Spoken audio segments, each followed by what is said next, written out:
All right, so I think we're gonna get started now. So thank you all for coming. This is the first training as part of 350 Seattle's Pledge of Resistance training series.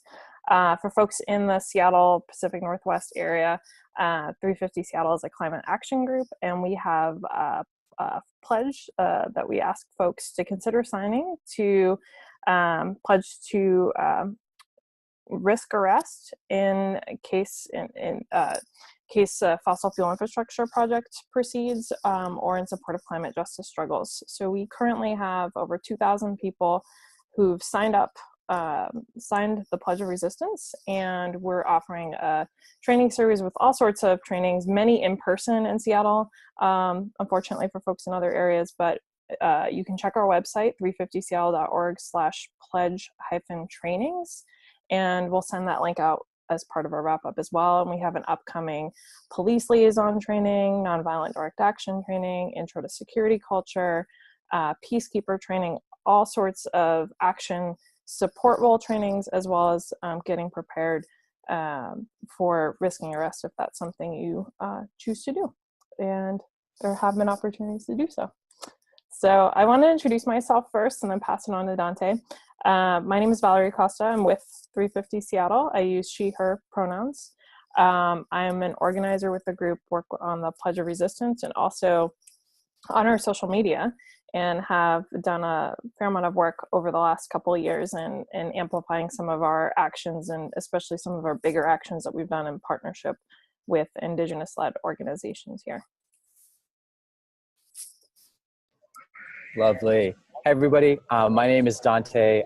For some of the 350 Seattle folks, I know and love a lot of you. I also am from Seattle, but today I'm actually calling in from the San Francisco airport. So just as a little heads up, I will be occasionally muting myself, or you might hear security announcements overhead, but I've tried to move somewhere where there wasn't a speaker directly above me. But nonetheless, I am a designer and strategist. I am part of a worker cooperative based in Seattle called Story 2 Designs. And we do trainings like this. We also build websites, do storytelling. And as of recently, I'm actually also a trainer in training for the Center of Story-Based Strategy. So I'm also beginning to look much more towards narrative strategy work as well. And I'll be excited to share some of that with everybody today. Check. Cool. So quick overview of what is this webinar all about. So this webinar is designed to help organizations and affinity groups amplify their actions on social media. So if you are an individual participating in action, there's still going to be a lot to learn from this webinar, but it's really designed for folks who are part of an organization, who have access to organizations, Facebook pages and groups, etc., to amplify actions more broadly.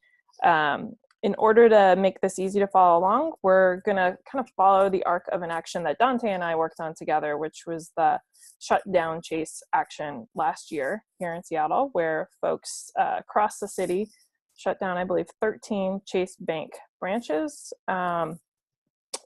to call upon them to end their funding of tar sands pipelines. So we'll use a lot of examples from that action and how we use social media to amplify that, but we'll also be weaving in some other examples of actions that we worked on.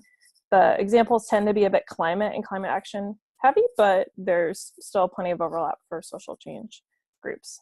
And then we're going to be putting on a screen share. So a few housekeeping tips first. We are recording the webinar. So if you don't want your name seen or your face, you might want to hide that or change your name at this point, but it is recording, and I'll be cutting out the beginning for folks who want to see this afterwards. We're going to send out an email with resources and links that we mentioned throughout this. So if you miss anything, don't worry about it. We'll send a link to the webinar and all sorts of documents you can use. And finally, everybody here has their sound muted, and if you unmute, we'll probably mute you just because of the number of people on the call, just so that way we can get through in an hour. If you have any questions, please throw them in the chat box. That should work for everybody except for the phone person.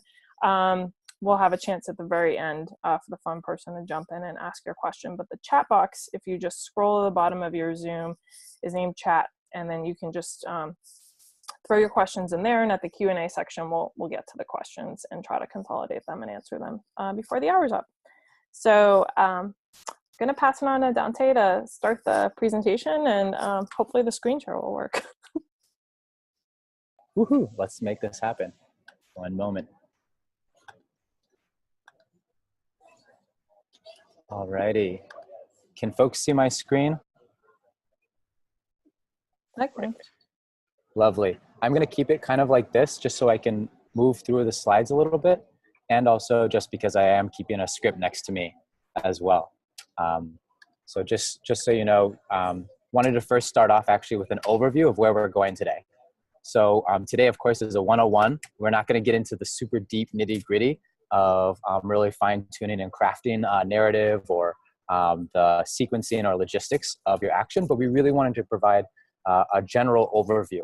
And after this, we'll kind of poll everybody and decide if we do want to go into some more specific detailed webinar thereafter. But today, what we're going to do is first start with the essential. If you're going to have a really good social media and help amplify your action, you need a good story. You need something with a hook and something that's compelling and meaningful for your audience. Next, we're going to kind of just explore the essential social media tools. Really nothing fancy here. We want to make it nice and clear so you can really be clear about what you're playing with and which tools you can use. From there, I know Val's going to jump in and kind of talk about getting ready and the prep that goes into this, because a lot of times when it comes to amplifying and prepping for an action, it's usually the last thing that's thought about. And so I know Val will share a lot about what you can do to actually set a good stage for your social media work. Thereafter, we're actually going to jump right into the action itself, and then make some space for final tips and thoughts, and then of course a Q&A. So that's just a general overview. And with that, I'm going to jump right in. So the first thing, if y'all are going to be amplifying your action, you need to have a good story. And honestly, this could be an entire workshop. And in fact, something I'm really, really excited about, but I'm not going to go too deep into it. But what I do want to provide is one of the best tools that I've found out there and that I'm currently using for helping craft strong narratives for your action. And so I'm actually going to click on this link right here, and we'll again send this to you, but this comes from an organization based in the Bay Area called the Center for Story-Based Strategy. And they have an intro to Story-Based Strategy 101. And I wanted to just briefly walk folks through this tool. And then later on, you'll be welcome to peruse it and really dig into it and utilize it at your own pace. So kind of just scrolling it down, they really break down, for telling a good story, it's important to know what the elements of a story are. And right off the bat, here are 5 essential elements. The very framework and backbone of a good story is conflict. And that's that tension point. A lot of times our actions end up being more about reporting. This happened, and then this happened. And welcome whoever just joined us. We're right in the middle of our first little section, but you came right in time. So that's conflict, is seeking conflict to express conflict in your storytelling, wanting to have tension. In the shutdown chase, it's very clear what's going on. It's not just, here are people doing this action. There's this tension point that we are demanding. We're calling upon Chase to change its ways. It's Chase versus the people of Seattle. It's Chase versus the citizens is the underlying conflict there that was created in that action. Otherwise, elements are characters, imagery, foreshadowing, and then, of course, underlying assumptions. And I don't want to get too deep into this, but I want to flag that underlying assumptions is one of those tricky pieces of any story, but one of the really essential ones. And underlying assumptions are those things that we just presume. And when it comes to fossil fuels, maybe you've heard that narrative, but everybody uses fossil fuels. And in that are some underlying assumptions, and they're helping frame the narrative in a very clear way. And a lot of times we don't challenge those underlying assumptions. And so I don't want to get too deep into this, but I just want to introduce this, and we can, in a later workshop, come back to it. Next, welcome folks. I don't know if others can hear it, but we have a couple folks joining us. We're right in the middle of just walking through the first little section of today's webinar.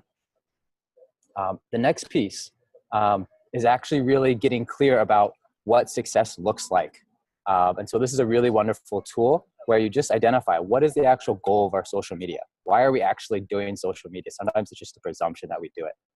And with that, it's really important then to identify who you're targeting and who your audience is and who your constituency is. Security advisory. And I'm just going to talk over the security advisory here, but there's a distinction between those three things. Your target is the ultimate person, like maybe the Chase CEO that you want to talk to or move, or the board that you want them to make a new decision. Your audience is the folks that you're going to try and engage and speak to. May that be actually patrons of Chase. And then ultimately your constituency is your crew. Those are your other organizations that you're already rolling with, and being able to map those out will help you make strategic considerations for crafting a good story. Next, it's really helpful to actually place their story next to yours. And so that's taking those elements of the conflict, characters, imagery, foreshadowing, and underlying assumptions that your current opponents use, and then comparing them to yours. Because you're going to be able to find opportunities and cracks in their narrative to really open them up and shift it and actually make movement in your objectives. So I'm just going to keep going a little bit. The next piece is about, for crafting really strong stories, actually putting your audience at the center of your decision making. As a fellow activist, I've been in a lot of organizing scenes and spaces where what we know is what we want to say. What we know is how we feel about certain things. And when it comes to really successful social media actions, is knowing also, what does our audience feel? What do they care about? What's the language that they use? What's relevant to them? And so putting your audience in front of your decision-making will actually really impact and actually develop your narrative capacity. And then for most folks who do organizing and have done actions, you're probably familiar with the points of intervention. And I'm not going to spend too much time on here, but this is a framework and tool that you can use to actually identify where you want to intervene. So when it comes to shutting down Chase, it was actually the point of consumption right here that was being targeted. It was the place where everyday patrons of Chase, everyday Seattleites were going to check their bank accounts, withdraw money, and it was a point of conversation and engagement that 350 was able to have. Kind of continuing, I'm going to kind of move a little bit briefly over these two, but I just want to acknowledge that there's always something called action logic, which is, you know, how does this actually look overall? What does this actually make sense? Is what we're doing fit within our actual narrative? How can we show as well as tell what we're doing? And so I'm just going to leave these things here because I think in other campaign and organizing, people might have already heard about action logic. And then lastly, as you're comparing, imagining you have your narrative versus your opponent's narrative next to each other, this is where you can actually find what they call fissures and as cracks in the opposition story. Where is a weak point? Where is a point where we can actually make some headway? Oh, we actually know all these Seattleites and other folks actually do care about the environment, and they actually care about making smart choices. And maybe they do want to invest in the future. And so rather than having a conversation about whether or not we as activists showed up today using fossil fuels, we're going to have a conversation today about what our future of Seattle looks like, and what the future of our country looks like, or the future of the future for our children looks like. And that's the conversation that we have, because that's the conversation that we can win. And then lastly, there's just a really helpful acronym for checking, kind of running through your narrative. Once you've kind of crafted some of these elements, you've identified, okay, here's our conflict. It's you know, the people versus the bank. It's this and that. Here's our main imagery. We're going to actually dress up in hazmat suits, and we're going to show how toxic this bank is. We have our imagery down. You know, we're foreshadowing that there's going to be more of these actions. We're letting people know that there's more to come. And this acronym of frames is just a really quick tool to kind of just run through it, asking yourself, okay, did we frame the issue? Did we change the opponent's way, how they framed the issue? Are we making sure that we're not just falling flat-footed onto the same way that they're talking? They're calling us protesters. I challenge everybody. How can we have actions where we're not being called protesters? How can we identify as caring parents, as mothers, as elders, as citizens? It really depends, again, who's our audience? Who are we trying to move? If we're trying to move other fellow Chase members, maybe it's saying, hey, we are Chase patrons. I've been a Chase patron for 12 years, and I'm taking this action. And that's helping reframe the opposition story. Other pieces, as I was kind of just touching, just accessible to your audience, memorable. That's such a key piece. Is, does this thing stick? Is it juicy enough? Is there something fun and playful there? Like hazmat suits. Do you see people walking around every day in hazmat suits? You might remember that when you drive by. And then the last two pieces are just, is it emotional? Is there something at stake? Does it tug at the heartstrings? Like, are we making it clear that this is about what happens next? We're making it clear that this is about the fate of our children, or even our own livelihoods, or even the community that I'm from. And then, of course, the last one, is it simple and short? That can always be the tricky thing, is just really tailoring down and kind of shaving off the edges and making it nice and simple. And so that was kind of a quick walkthrough through this. And again, I present this as this is only our 101, and we're going to actually, after this, share a lot of tools with you. And so this is just one of them, and I would love to geek out more with folks in the future. So I'm going to close this screen and jump back to our slides. The one little other tool that I just wanted to add, because I think it's such a helpful tool for organizers and campaigners, is this wonderful tool right here. This is what's called a spectrum of allies. And I'm not sure if people can, I won't be able to necessarily zoom right into it, but I'm gonna describe it a little bit. A lot of times, so many of our stories end up being my opinion versus our direct opponent's opinion.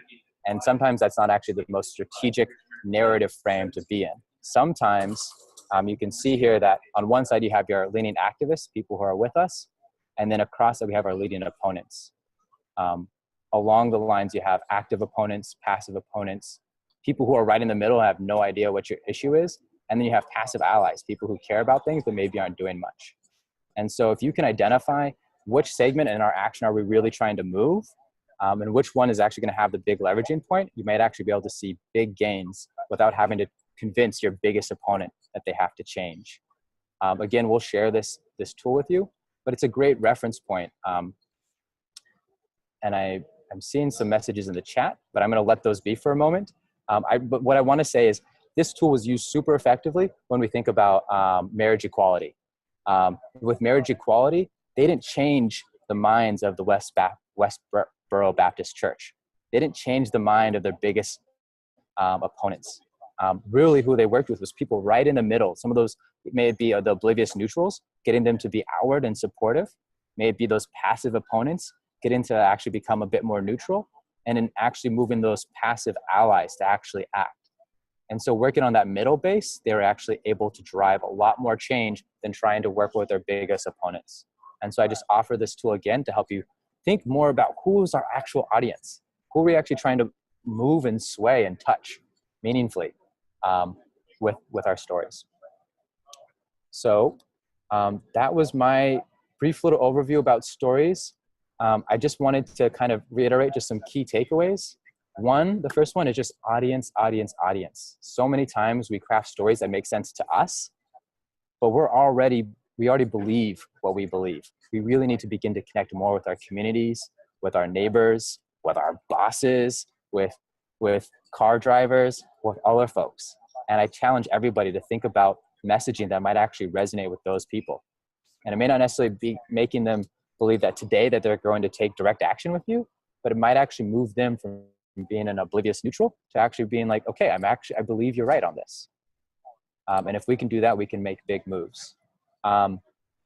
Lastly, along those lines, I challenge back along that framework, if folks can do actions where we're not being identified as protesters and activists, that identity already falls short on many of the people that we're trying to talk to. I challenge folks to create actions where our media actually identifies us as a mother or as a student or different identities that help flush out. I really love the Raging Grannies. because they themselves have really helped open up space for different identities to actually participate in what it means to be an active citizen or a political person in today's society. Lastly, I just want to say that creating a consistent look and feel, having some continuity across your stuff will also go a really long ways. And this kind of comes back to making it easy. Just simplify it, choose one color, choose 1 or 2 hashtags, not 5. And that will actually take you a long way in making it a bit more digestible for folks. So I'm going to move on to the next little section. I'm just going to briefly look at the chat. Unless Val, you let me know if there's anything in there that I need to see. Okay, we're going to hold on to it. If you do have any questions or thoughts, please feel free to write them down and we'll come back to them in the Q&A. So the next section, social media tools. I just want to share that today we're not getting into anything fancy. And honestly, I strongly believe that it really doesn't take anything fancy to really amplify your action.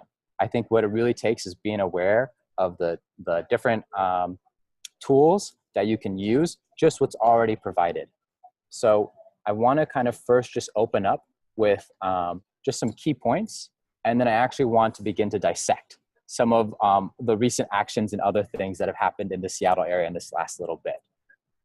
The first thing that I want to share, especially just as a 101, when it comes to amplifying your action, post the content as it happens. I've been to so many actions where there's amazing photographers, but unfortunately that photographer's computer is not with them, and we're not going to see those photos until after the action.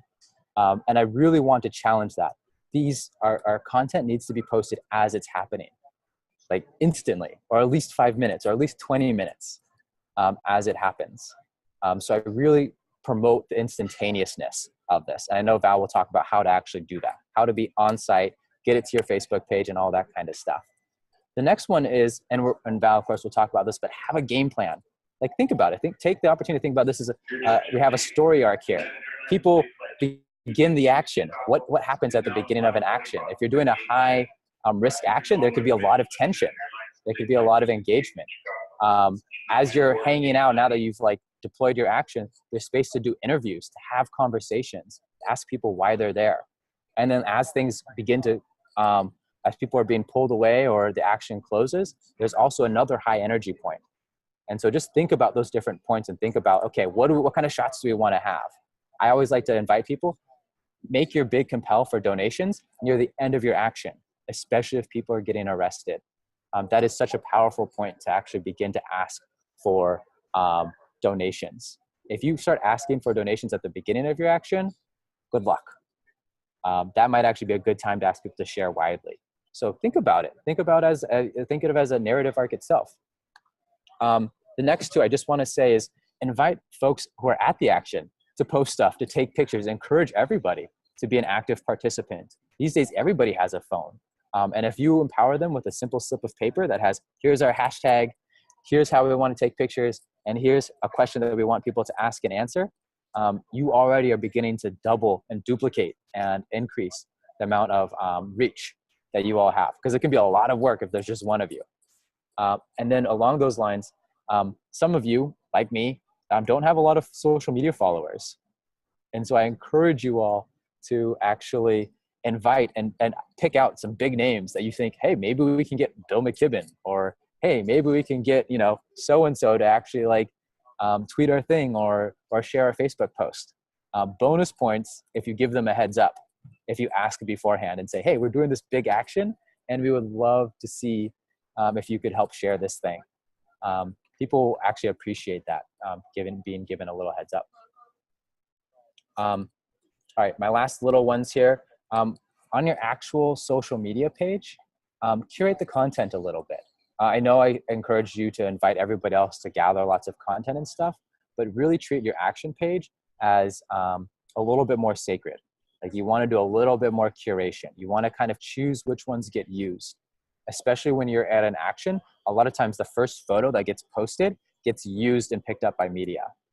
And so it's really important that you you be a little bit deliberate with that and decide which photo we want to use. Do we want to use the photo that's blurry and like shaky and stuff like that of someone as they're like not directly looking at the camera, or do we want to use one that shows us and where they can read our messaging very clearly and our action is embodied and we can see it.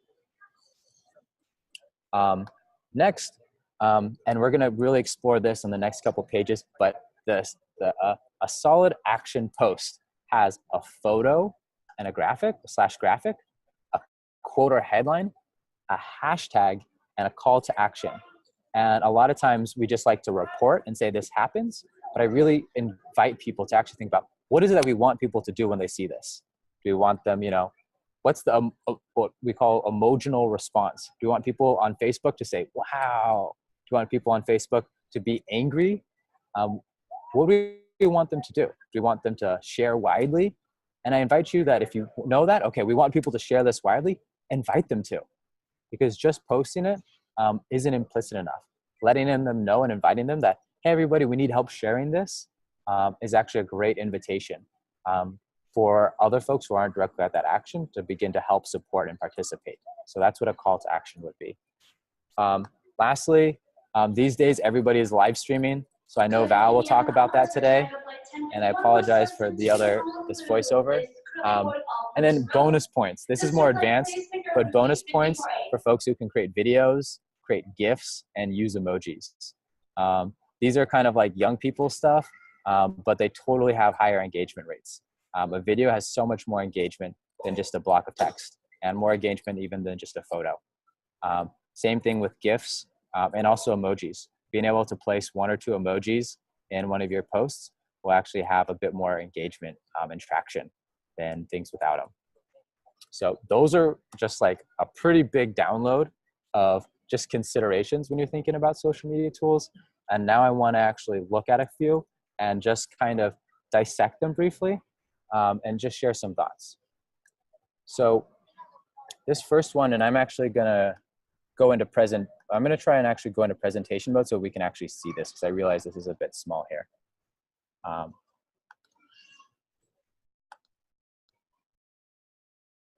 That was view, present. Attention on the golf course, Virgin America Flight 1051. Val, can folks still see this? A couple of guests, last name De Silva. Yep. Lovely. Alrighty. So here we are. Some folks might remember this. This is from an action called Shut It Down. And I believe, oh my gosh, this might have been in 2016 at the end. Yeah, here we are, October 11th, 2016.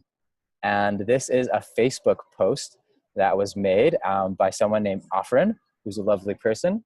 And this Facebook post included a photo that had 4 photos within it.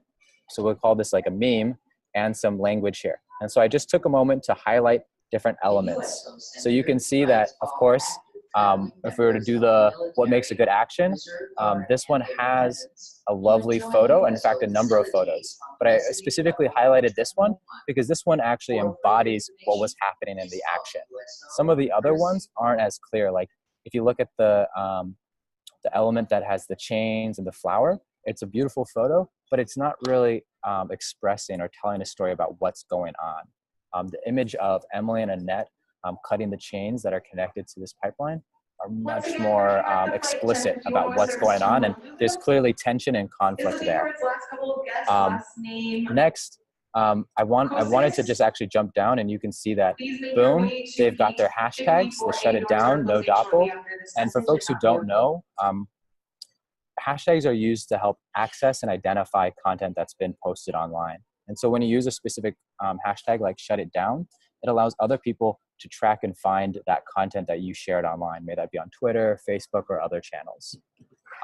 Just above it, I wanted to highlight the share and support. And so here they are successfully putting a call to action, both share and support here on the photo, and then also in the sidebar. And if you can look below, you can see that people have successfully shared this graphic. In fact, over 287 times this graphic was shared.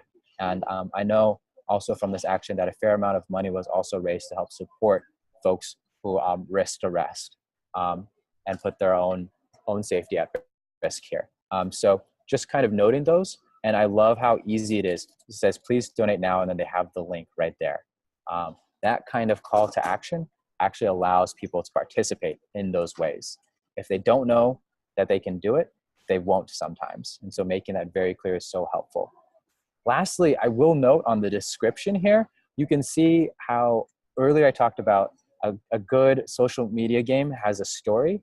And I think there is some story here, but I will note that a lot of this is a little bit flat. It's kind of reporting. 10, again, we're using activists, 10 activists in jail tonight for shutting down all tar sands pipeline entering the US.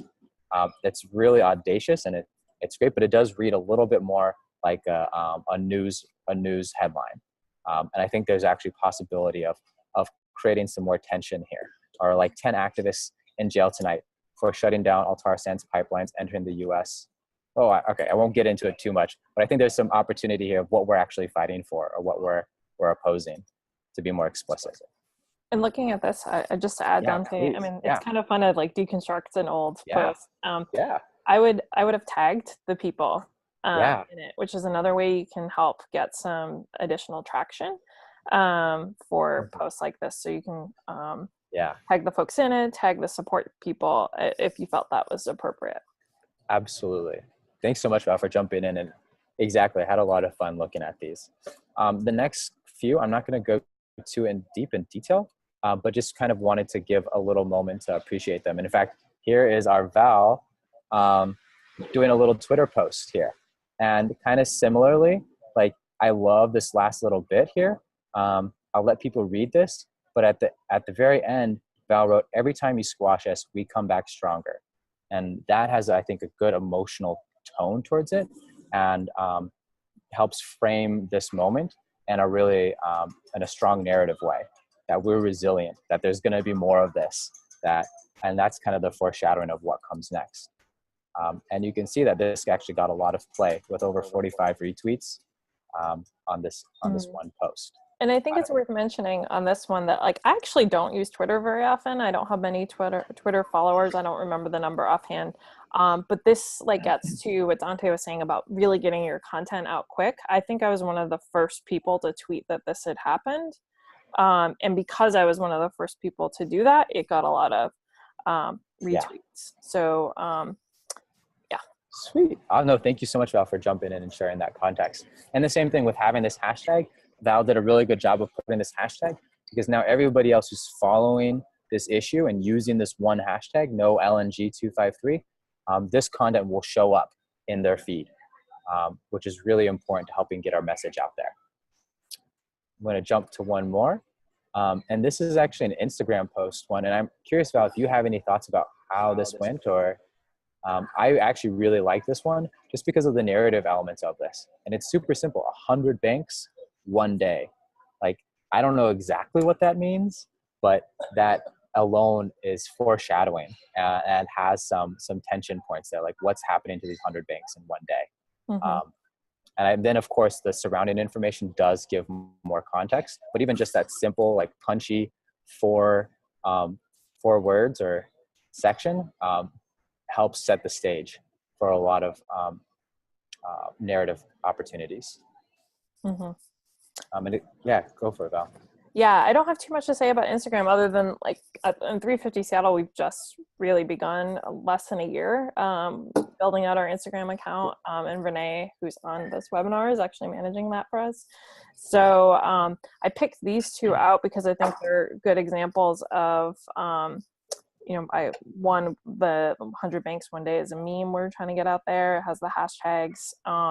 And the other one with the image from the first day of the legislative session here in the Indigenous occupation of the State House lawn actually got a fair amount of likes for us. And I didn't grab the whole screenshot, but there are a lot of hashtags on that one. So I don't know did you want to say anything in particular about why Instagram is important, Dante? Yeah, sure. I'll jump in. I think Instagram absolutely is. And I'll say that Instagram is one of the social media platforms that's definitely popular amongst young folks. And because of that, there's a lot of energy around it. I know, Val, in our conversation, you were just sharing how people are less critical on Instagram as well. But I think it's really a great and fun medium to reach a lot of folks. And at the same time, because it's owned by Facebook, a lot of the content that's created on Instagram is also easily and sometimes automatedly brought over to Facebook as well. So it's just an extended platform around Facebook. I will say that Facebook has a much more established and diverse, as well as older audience now at this point. A lot of young folks may not even have a Facebook. So Instagram is a huge opportunity. If you're dedicated and committed organizationally to engaging younger folks, Instagram is absolutely a place to be on. Cool. So I think I'm swapping now. Let's try to. Yeah, here, I'm gonna jump. I'm gonna skip past this one just for time. And I'm gonna move over. I'm gonna try and mute myself really briefly, folks. So I'm just gonna jump over, mute, but then Val, I'm gonna pass it. Cool. Yeah, if you, let me just hop on a screen share here. I'm just gonna get to mine and do the same thing.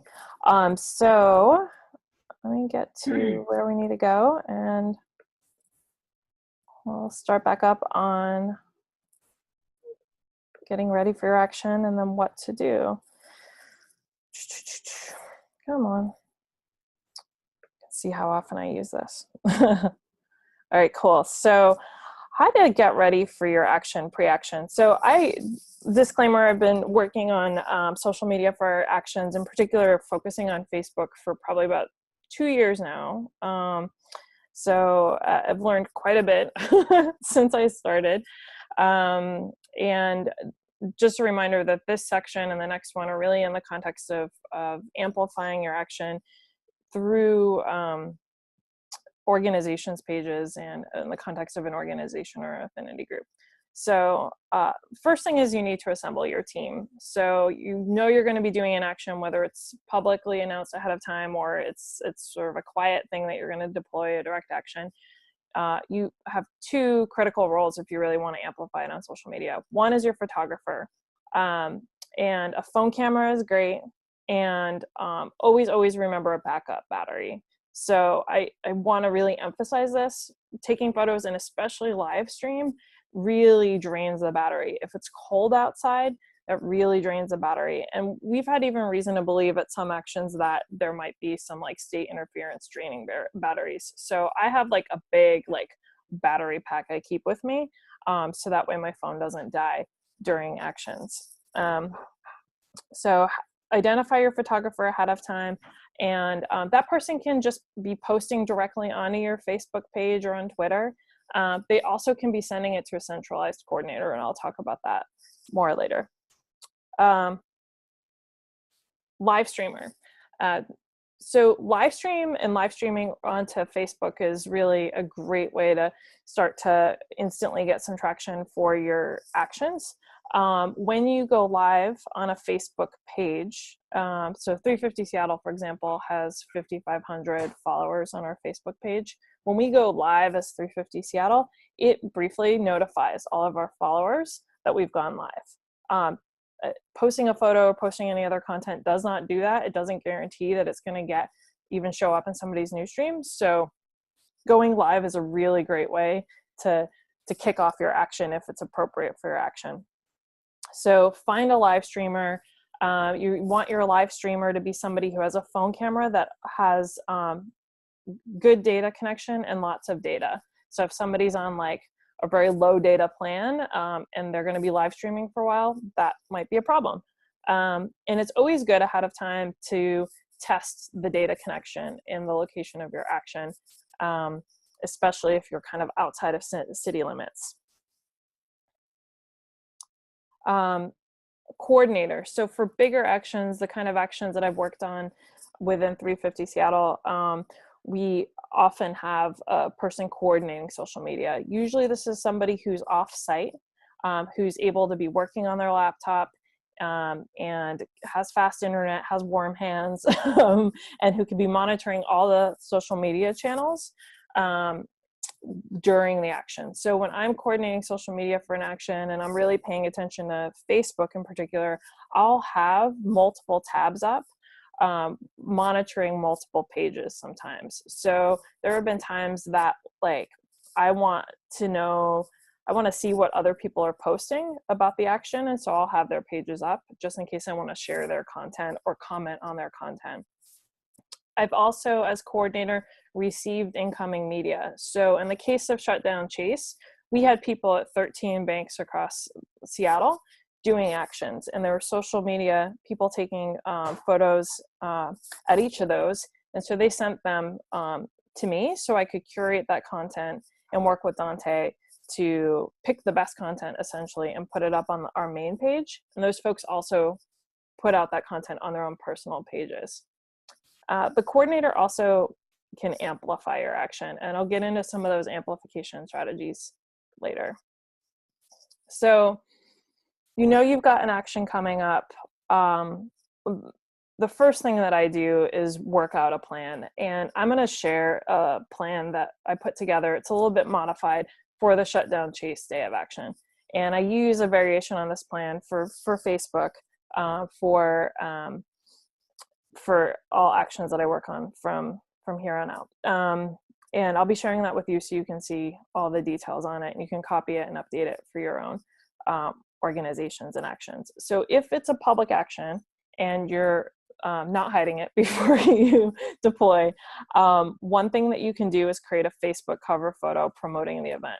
So this is an example of the cover photo that was created and we put up on 350 Seattle's page ahead of time.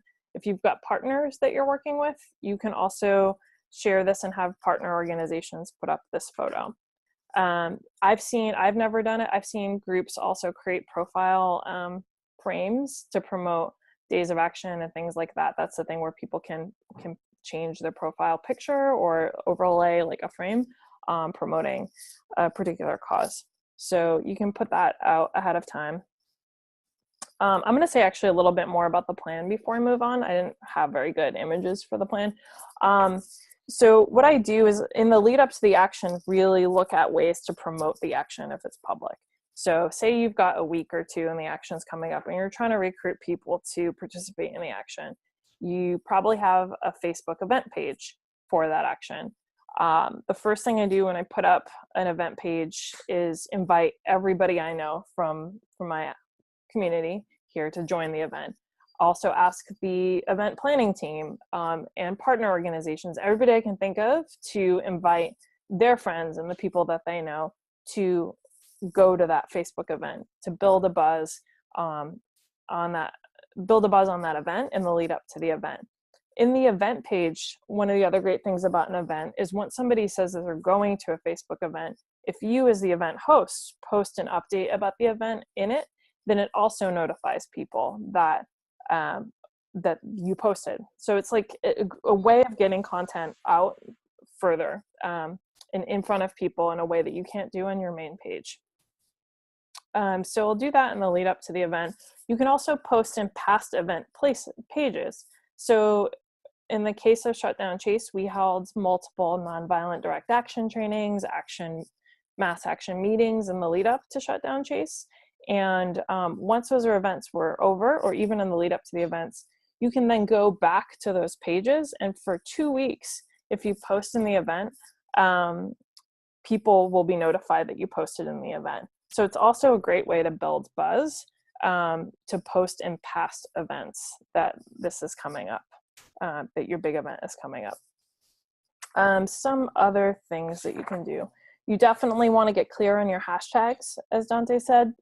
Pick 1 or 2 hashtags, use them in everything. As you can see here, there's branding for Shutdown Chase. We use that in everything for the day of action, and even in the lead up to the day of action. The other thing I do in the lead up to an action is line up amplifiers. So amplifiers are the folks that Dante was talking about. Big name people who have followings, organizations that have a lot of followers, and ask them in advance if they'll be willing to share the content. Give them a heads up if you feel that you can trust them depending on the nature of the action, and let them know that it's coming and see if they'll share your content. And all right, so during the action, how do you amplify? So here's just some tips, and I'm using examples from actions that I've worked on. So I actually don't know if this is gonna work. And I can't see anybody, so let me just see.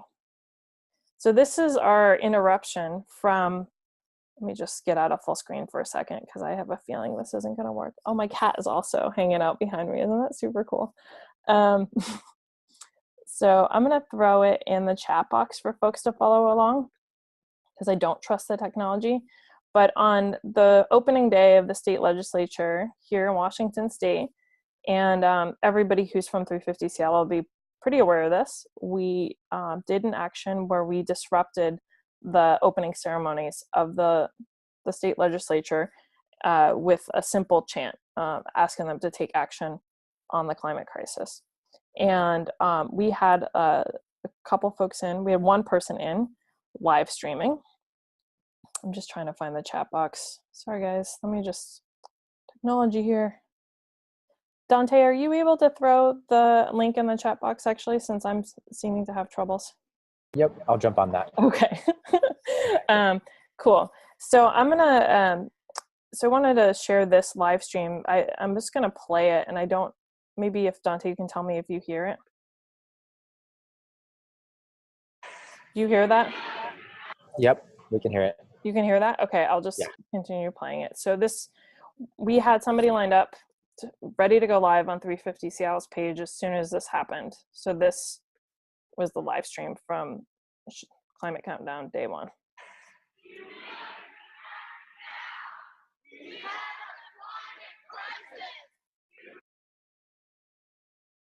Sorry, guys. I thought it'd be cool to go. Okay.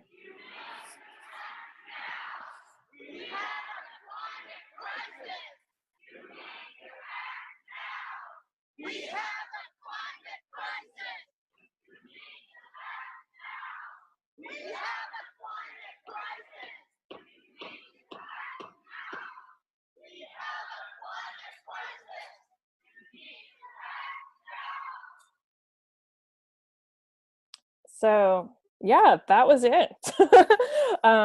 So this post, we went live on our Facebook, and I was sitting in the basement of the state capitol while this happened.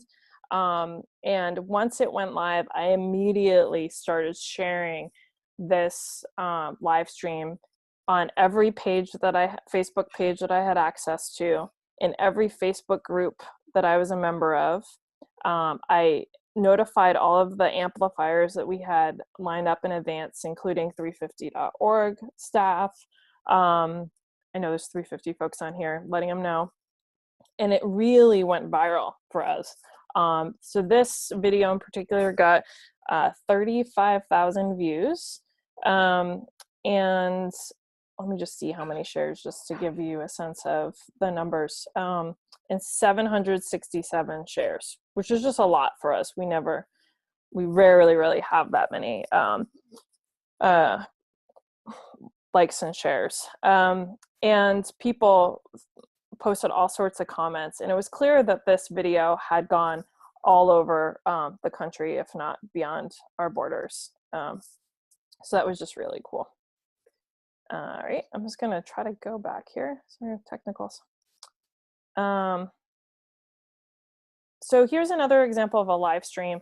So for Shutdown Chase Day, we actually had a centralized live stream. This is a special technology called Livestream Studio. We have somebody on our team who uses this. It's not something available on Facebook. You need to have somebody who knows how to use it. But Charles, who coordinated that, and who has access to this software, was able to take multiple live streams and basically make a TV station for the day. And we were able to go live on Facebook all day, documenting the action and basically having action TV all day on Facebook, which was really fun. You can only go live on Facebook for 4 hours at a time. The other thing to just note with going live is that a lot of times connections will drop. And that's really hard when you're trying to curate content. It's one of the things that causes me the most stress when I'm trying to coordinate social media. Is in an ideal world, when the live stream, I will sit down, I'll get the live stream, I'll post it on our page and start posting it everywhere else, and it will not die until the action is over or until it's intended to be over. But inevitably, a lot of times the live streams drop and have to get started again. And that's just really annoying. So when that does happen, I'll post in the previous post the new live stream link. And hopefully it doesn't happen too often, but even in this, with so many cell services around us and so many cell towers, the live streams do drop more often than I would like. So this one here is an example of the coordinated live stream that was live on the Mazaska Talks page during the shutdown chase action. As you can see, it had quite a few shares. Here are just a few memes I wanted to share from Shutdown Chase that Dante worked on. As you can see, it has your hashtag, has the branding for the action, and has this like powerful question: why are you funding the KXL pipeline? This one shows an update of the action. So we had a lot of great content and a lot of great photos coming in from folks. And so we put a meme together here that showed all the different actions and the updates of the number of arrests and the number of banks disrupted. In this one, we put together a map so people could like visually wrap their heads around where we shut down the bank branches in the city of Seattle. And finally, this meme, this action isn't over until everyone is home. This is our legal fund meme that we put out with a simple URL. And if I had copied over the whole post, you would see that there was a call to action to donate to the legal funds. So all these posts I just shared with you from Shutdown Chase were the posts on the Facebook page. I think there was one more, but that was it. We had hundreds of photos coming in and ultimately curated the content. So we just showed these posts on our pages. I just wanted to show a few other posts that I think do a really good job of showing how an image or a meme can go viral. So this one here is from the, again, these are all Seattle examples, but the City of Seattle Finance Committee passed a responsible banking ordinance, which essentially began the pathway for the city to end its banking relationship with Wells Fargo Bank over their funding of the Dakota Access Pipeline. And when I posted this on the Mazaska Talks page, which is our partner organization, the lead on this campaign, as you can see, it got over 5,000 shares, which is incredible.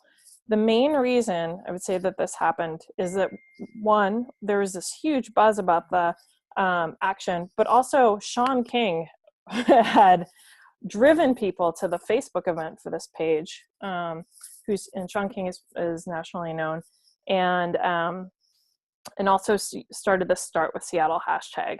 So it just got like huge amount of traction. And we had also lined up 350 and a bunch of other groups to share it. And this is the other one for the final vote. As you can see, it also got a lot of shares. I'll quickly go through just a few others so you can see examples of memes for some of the actions we've talked about. Another legal fund one just shows this nice crew of people here needing some legal support, shutting down pipelines.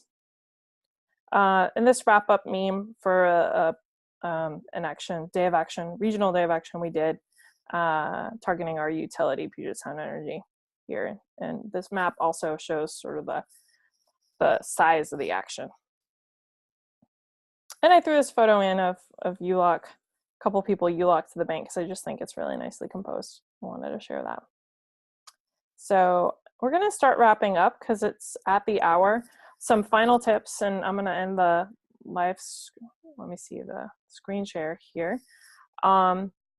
Mainly that it's really important to point people to your next action. So we saw a lot of legal fund related memes here, which point people to donating to the legal fund, but also want to point people through your social media to what they can do and what they can do next. And sometimes that's hard. Sometimes we don't have another action plan. But that's just something I wanted to challenge you all to think about as you're thinking about your social media for your actions. What can you point people to do next? You have anything, Dante? You know what? I feel like we touched upon some of the really great things. Just seeing some of that content that you posted and seeing the traction that you got, I think it really speaks to that piece that you named earlier about wanting to line up your amplifiers. That can really make a huge, huge impact. Again, like I only have so many followers, but clearly Sean King and others have huge followers, and they're always looking for opportunities to share this kind of grassroots energy. So picking people who are realistic, who could actually be interested in sharing your content, will really help amplify any action. It really does make a huge difference. And for those of us who are part of national organizations or have connections with folks, I know we didn't talk much about Twitter, and I don't know if Emily is still on here. So Emily, who is with us at 350 Seattle, leads our Twitter and tweets as herself, and also as 350 Seattle. And anytime that like Bill McKibben or Naomi Klein retweet something, it gets like a ton of retweets. And there have been times selectively, because we don't want to ask folks like Bill or Naomi, like every single time there's an action to share something, but every time there have been times where we say this is an important action, and we're able to make that request in advance, and they're often willing to do it. And so I think of those people in your life, and also just think of your partner organizations. One thing we're doing to prepare for an upcoming social media sort of week of action on social media around Puget Sound Energy here is we have a list of organizations who've already come out strong against the liquefied natural gas facility in Tacoma, and we're going to reach out to them in advance and see if they'll commit to sharing content during the social media week of action, targeting the governor to intervene and stop work at the construction site. So there's all sorts of ways that you can line up amplifiers, even if they're like not those big name people that we just mentioned, but just groups that have 2,000, 5,000, 10,000 followers will add up if you get enough of them lined up in advance. So we're pretty much at time. There was one question here around tagging people while doing civil disobedience, and could that be used against them? Yes, you want to get their permission first before tagging them. Thank you, Vivian, for bringing that up. In the case of the valve turner action that had been agreed upon in advance, that they were willing to do that. But in other actions, absolutely do not tag people unless they've agreed to be tagged. And it's good if you're coordinating social media, ask folks if it's okay to do that. Val, I was just thinking, since we are at time, I was imagining maybe if, like on my side, I'm willing to hang out for an extra like 10 minutes kind of thing. But I wanted to invite folks that if there were questions, we could add questions to the chat. And then we could actually take some time to answer them. I don't know about your availability, but I certainly have like 10, 15 minutes, especially if folks are itching to have questions. And then otherwise, if you do have to take off, totally understandable. We'll be sending out all of these resources and everything to everybody's email. In fact, there's some additional items that will be in that as well. So yeah, maybe that was just kind of my proposal about moving forward and using the most of our time for this next little bit. Awesome. Okay, so I see some folks already jumping, which is absolutely understandable. But if there are any like burning questions or something that people have, please feel free to add them to the chat.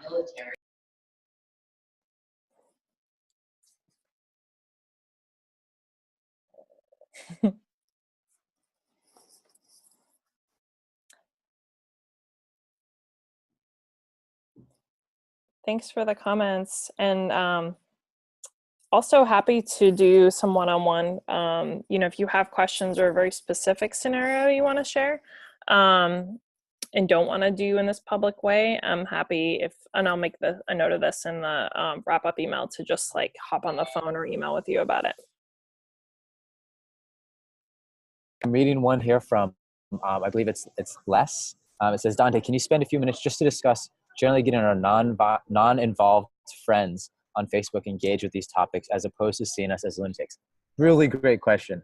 Absolutely. Especially in this like point that we're in. And if you're doing environmental work, it can always seem like it's more and more extreme.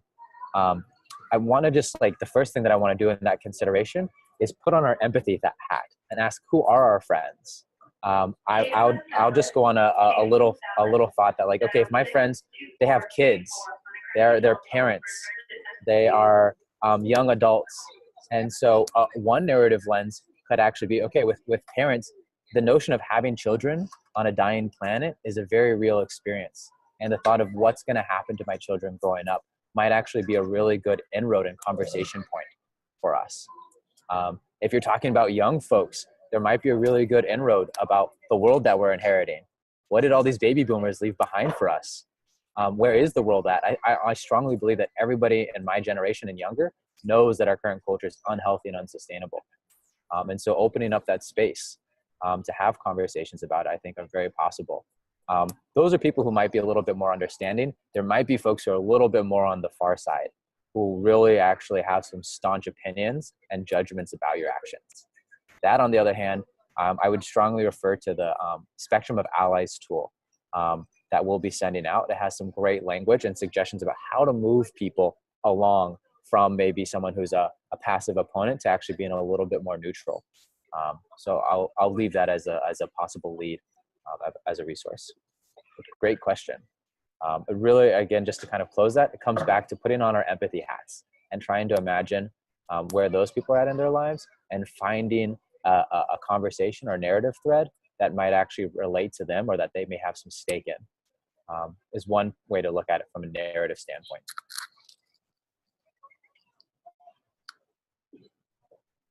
But yeah, let's see if there's any other questions. Otherwise, I think folks are saying thank you. A lot of fun to hang out with you all. For folks who didn't know, this is Val and I's first time doing a webinar together. And hopefully not the last time. Thank you. Yeah. Yeah. It was fun.